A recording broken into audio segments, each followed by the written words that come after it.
Kung kayo sa panahong ito ay may sili na bubunga na, kung may bunga niya, swerte kayo. Sapagkat na mga August, September, October, November, December, 5 buwan yan. Napakamahal yan. Kung may inaabot ang 1,000 ang kilo, 700, ay mag 500 na lang ang kilo, makajakpat na lamang kayo ng 500. Ay swerte kayo. Itong ganitong sili, kita naman nyo, namumuti ang bunga dahil siya ay panahon na ng tagbunga.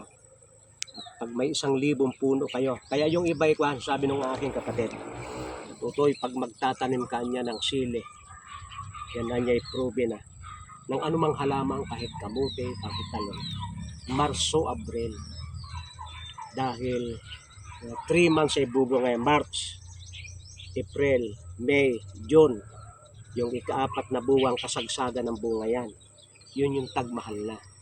Ay pag magtatanim ka ngayong June, July, August, September, October, November, pwede pa rin, aabot ang December na tagmahal, pero 1 buwan lang yung mararanasan mo na mahal.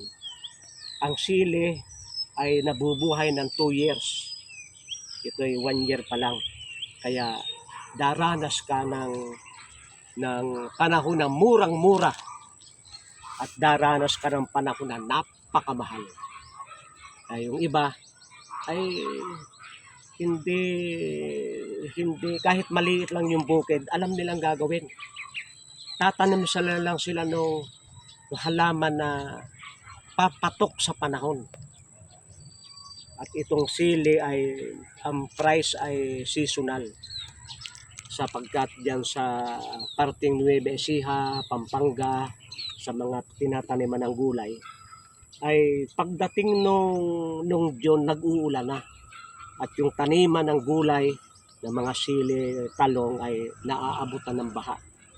Kaya't na dito sa ganitong Luciana, na itong Nagkarlan, saka yung Pampapadyan, yung Lukban, Mahayhay, diyan yung mga bundok na diyan nagtatanim naman ng mga ganito para yung kakulangan ng supply ay pagkatagmahal, sabi ng aking kapatid ay pagtagmuraan niya ang mga kalakal, huwag kang bibili ng marami.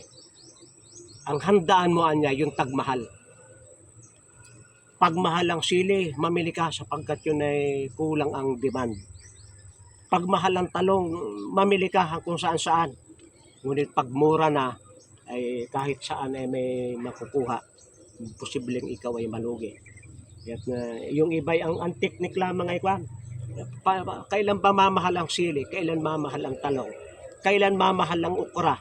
At yun ay kwintan nila yung mga araw na yon at doon sila magtatanim. Ito ay iilang puno itong aming itinanim, pero tingnan naman nyo ang ganda ng pala. Ang ganda ng bulaklak. Sana yung iba ay nakapagtanim na ng kahit Mayo para sila ay makaabot ng mahal-mahal. Ito aabot ito ng mahal.